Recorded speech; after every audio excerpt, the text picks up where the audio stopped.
برشلونة تعاقد رسميا مع كريم أديمي لغاية سنة 2031. كريم أديمي اللي سرعته وصلت إلى 36.65 كيلومتر في الساعة، يعني ما شاء الله لو خد الكرة وجري الكاميرا ممكن ما تلحقهوش. بس الغريب إن ألمانيا أصلا ما اختارتهوش في نهائيات كأس العالم 2026. فهل هانز فليك شايف فيه حاجة نيجلسمان ما شافهاش، ولا برشلونة اشترى سرعة مرعبة والسلام؟ في الفيديو ده هنفهم ليه هانز فليك اختار كريم أديمي، وايه الدور المناسب ليه، وايه انسب مركز ليه، وهل هيقدر يبقى اساسي في فريق برشلونة ولا هيبقى مجرد خيار سريع من على الدكة. اهلا بيكم في البث 90. هنا احنا مش بنقدم لك الخبر ونطلع نجري، هنا احنا بنقدم لك الخبر وبنفصصه لك حته حته. فلو انت مهتم باخبار الكره العالميه وبالاخص برشلونه فانت في المكان الصح. انزل اشترك في القناه وفعل الجرس عشان يوصلك كل فيديوهاتي اول باول، وما تنساش اللايك لانه هيفرق معايا كتير جدا. نرجع لكريم أديمي. برشلونة أعلن التعاقد رسميا مع كريم أديمي القادم من بروسيا دورتموند لحد 2031. الفريقين ما اعلنوش عن قيمة الصفقة، بس التقارير بتقول ان قيمة الصفقة حوالي 22 مليون يورو وفي 7 مليون متغيرات. فلو التقارير دي صحيحة فانت قدام صفقة بسعر مغري جدا. احنا بنسمع ارقام الفترة اللي فاتت دي، الفاريز 150 مليون اللي عمل ايه في كاس العالم احنا شفناه. معلش يعني انا ما برشحش الصفقه دي، ويا رب ما تتم. ما اعرفش ليه، رغم ان في جماهير كتير من برشلونه عايزه الصفقه دي، بس انا كواحد كتالوني انا لا اتمناها بجد. احنا بنتكلم عن لاعب عنده 24 سنه، خد 4 مواسم مع بروسيا دورتموند وعنده خبره كبيره في الدوري الالماني وكمان دوري ابطال اوروبا. وحط تحت دوري ابطال اوروبا دي الخطوط اللي انت عايزها. اديمي لعب مع دورتموند 146 مباراه، سجل فيهم 36 هدف، وكمان شارك في 48 مباراه في دوري ابطال اوروبا. يعني برشلونه ما جابش لاعب لسه هيكتشف ضغط المباريات الكبيره، لكن في نفس الوقت رقم 36 هدف في 146 مباراه اول ما هتسمعه هيقول لك في البدايه انت مش قدام هداف مضمون ولا نجم جاهز جاي يشيل هجوم نادي برشلونه، انت قدام لاعب عنده سلاح استثنائي بس محتاج يتطور في حاجات كتير جدا. ودي اكتر ميزه بتميز هانز فليك الصراحه، عنده قدره غريبه على تطوير اللعيبه. يعني زي ما شفنا رافينها من لاعب هندي الى منافس على البالون دور. هنا بقى السؤال اللي عامل القلق كله، ازاي كريم أديمي مناسب لنادي برشلونه وهو اصلا ما راحش كاس العالم مع المانيا؟ الاجابه هنا بقى ان اختيارات المنتخبات غير اختيارات الانديه. يعني منتخب رايح يلعب بطوله قصيره غير نادي هيلعب موسم كامل. نيجلسمان قبل المونديال قال ان عنده 3 لعيبه بيمتازوا بالسرعه والمرتدات، كريم أديمي وماكسيميليان وكيفن شاداو، وقال بوضوح ان 1 أو 2 من الثلاثه دول هم اللي هيروحوا مع المنتخب. يعني استبعاد أديمي مش معناه ان هو المدرب شايفه لاعب ضعيف، كان معناه ان ناجلسمان اختار ادوار معينه ولعيبه شايف انهم انسب لتوازن القائمه والانسجام مع المجموعه. وفي البطولات المجمعه للمنتخبات زي كاس العالم المدرب معاه 26 لاعب بس، فاحيانا مش بيختار احسن 26 لاعب على الورق. وكلنا شفنا مع انجلترا بالمر ما راحش انجلترا واسماء تانية كتير. كل مدرب بيختار المجموعه اللي تخدم خطته داخل الملعب. لكن في برشلونه هانز فليك محتاج فريق ينافس لموسم كامل، ممكن يوصل ل 50 و60 مباراه، محتاج اساسيين، محتاج بدلاء، محتاج عمليه تدوير.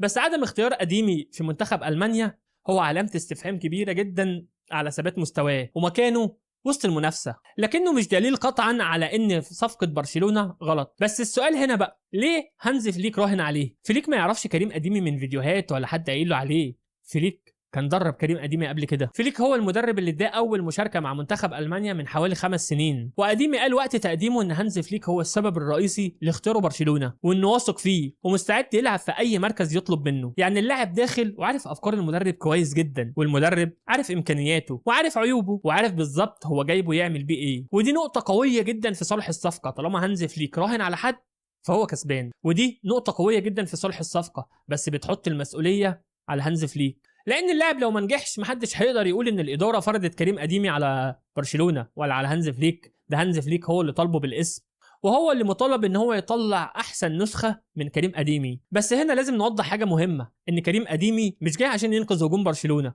احنا اصلا مش واقعين، احنا مش من يوقف هذا الطوفان وفي الاخر صفري. الفريق عنده نجوم كتير وبينافس على جميع البطولات. المشكله الحقيقيه اللي كلنا عارفينها ان الخيارات كانت قليله جدا في الهجوم. كنا بنشوف لامين يامال، بنشوف رافينها، بنشوف ليفاندوسكي، بنشوف توريس بيلعبوا في الماتش، بيلعبوا غالبا كل الماتشات لغايه لما يجي اخر الموسم العيال بتقع بدنيا. يعني حتى قدام فرق متواضعه كان اللعيبه بتشارك، لان انت اصلا ما عندكش اي بدلاء في الدكه. في دوري ابطال اوروبا الموضوع بقى صعب جدا. انت في الدور الاول بقى عندك 8 مباريات بدل 6 مباريات، وكمان ممكن تلعب، الحمد لله ما لعبناهاش ولا مره، يعني ممكن تلعب ماتشين تانيين في الملحق. يعني الموسم بقى اطول، عدد المباريات بقت اكتر، واللاعب اللي هتعتمد عليه كل 3 ايام طبيعي مستواه البدني يقل، ودي المشكله اللي كانت بتواجه برشلونه. فطبيعي جدا صفقه زي جوردن وصفقه زي كريم اديمي تبقى مفيده جدا جدا جدا للنادي. فليك دلوقتي يقدر يريح رافينها، يقدر يريح لامين يامال، يقدر يعمل عمليه التدوير بين اللعيبه بدون ما تفقد برشلونه خطورتها الهجوميه. يعني نجاح صفقه كريم اديمي او جوردن مش ان هم هياخدوا مكان لامين يامال او رافينها، لا،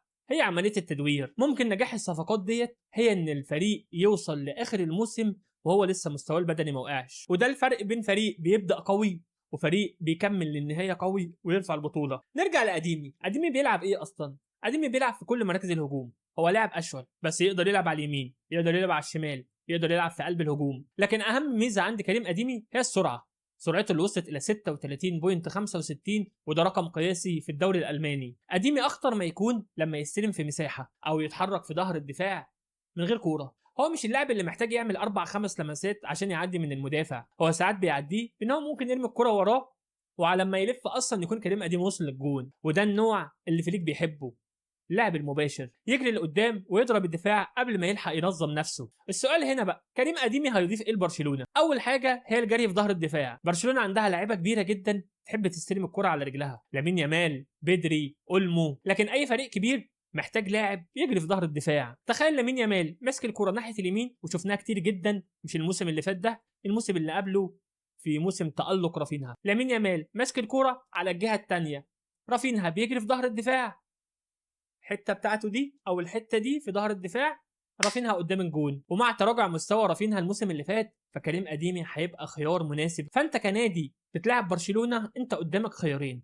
قدامك ان انت تضغط على يمين يامال بلاعبين 3، فبالتالي الجهه الثانيه بتبقى فاضيه جدا، كريم اديمي هيقدر يجري في ظهر الدفاع، او ان انت تمسك كريم اديمي فتخفف العبء على لامين يامال فيقدر يلعب في المساحه براحته. هيبقى في تنوع في الهجوم. تاني اضافه وهي التحولات السريعه. هتيجي تقول لي لحظه لحظه لحظه لحظه، هي برشلونه اصلا بتلعب على المرتدات؟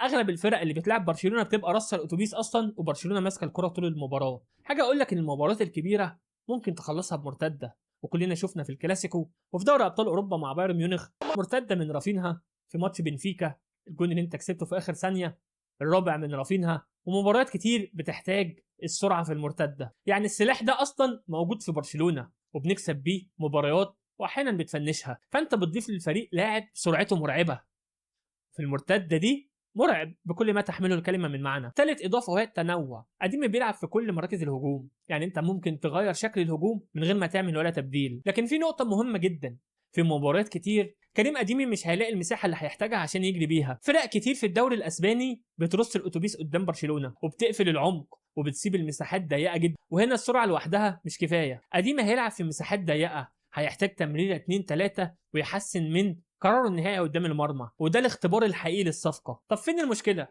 المشكله ان كريم اديمي عنده مشكله كبيره جدا في اللمسه الاخيره. 36 هدف في 146 مباراه، ده رقم قليل. اوقات كتير قوي اديمي بيعمل الجزء الاصعب ويجي في السهل منه ويضيع. يعني شفناه في مباريات كتير بيجري فوق ال 60 متر، وبعد ما يرقص اللعيبه وهو خلاص انفراد مع الجون، تلاقيه بيبصيها للجون يقول له معلش يا حبيبي تعبتك معايا. ودي اهم حاجه فليك محتاج ان هو يشتغل عليها، الفينش. امتى يشوط، امتى يباصي، امتى يهدي من سرعته. تاني مشكله عند كريم اديمي هي ثبات المستوى والاستمراريه. كريم اديمي مع دورتموند كان عنده فترات قوي جدا فيها وفترات مختفي تماما، واتاثر بغيابات واصابات مختلفه. وبرشلونه مش الفريق اللي هيديك شهور كتير عشان تبدا تظهر وتتفوق فيها. وانت عارف اعلام كاتالونيا غني عن التعريف، يعني مسافه مباراتين بس هتبقى ادائك وحش فيهم هتتسلخ. تالت مشكله هتواجهه وهي المنافسه.